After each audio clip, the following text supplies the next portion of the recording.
ఇది దేశంలోని పలు రాష్ట్రాల్లో గ్యాస్ ఏజెన్సీలు, పెట్రోల్ బంకుల్లో పరిస్థితి. హోర్ముజ్ జలసంధి మూసివేతతో గ్యాస్, పెట్రోల్ దొరకదన్న భయంతో ప్రజలు బంకులు, సర్వీస్ సెంటర్ల వద్ద కిలోమీటర్ల కొద్దీ క్యూ కడుతున్నారు. మరికొన్ని చోట్ల గ్యాస్ బుక్ చేసినా త్వరగా రావడం లేదని ఫిర్యాదులు చేస్తున్నారు. దీంతో సర్వీస్ సెంటర్లకే వెళ్లి తెచ్చుకుంటున్నారు. ఆన్లైన్ బుక్ చేసామా, ఆన్లైన్ బుక్ అయితే లేదు. ఇక వచ్చి గంటలు గంటలు నిలబడి ఉన్నది.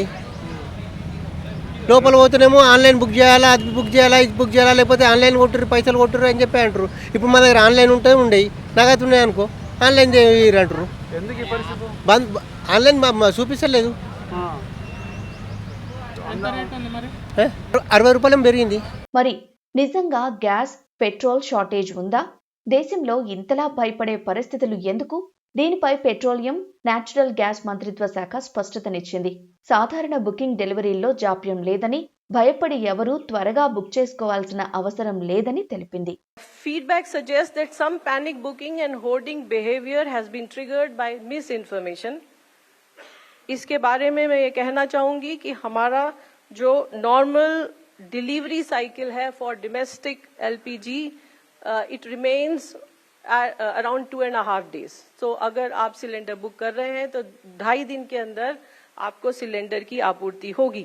इसीलिए I request, there is no need for customer to rush book the cylinder. So panic booking करने की कोई आवश्यकता प्रतीत नहीं होती है. To prevent diversion at the distributor level पर डाइवर्जन को कम करने के लिए डिलीवरी ऑथेंटिकेशन कोड सिस्टम और डीएसी is implemented. ముడి చమురు దిగుమతుల విషయంలోనూ ఇబ్బంది లేదన్నది కేంద్రం మాట. దేశంలో రోజు సగటున 55 లక్షల బ్యారెల్స్ వినియోగిస్తామని, ఇందులో హోర్ముజ్ నుంచి వచ్చేది తక్కువేనని ప్రభుత్వం స్పష్టం చేసింది. About 70% of our crude import is now coming from routes outside the Strait of Hormuz, compared with about 55% earlier. आज जब मैं आपसे बात कर रही हूं तब भी लगभग 2 कार्गोस भारत की तरफ चल पड़े हैं. ఇక ఎల్పీజీ విషయానికొస్తే డొమెస్టిక్ వినియోగదారులకే ప్రాధాన్యం ఇస్తున్నామని కేంద్రం తెలిపింది. ఎమర్జెన్సీ సర్వీసులకు సమస్య లేకుండా సరఫరా చేస్తున్నామని పెట్రోలియం, నేచురల్ గ్యాస్ శాఖ సహాయ మంత్రి సురేష్ గోపి తెలిపారు. We will try to mend it. The government of India is seriously into mending it. In that process, we might have to put in, enforce stringent measures of black marketing, amassing cylinders to an enormous size, maybe for black marketing. So we have to see that. We don't know how long this war is going to go on. But any such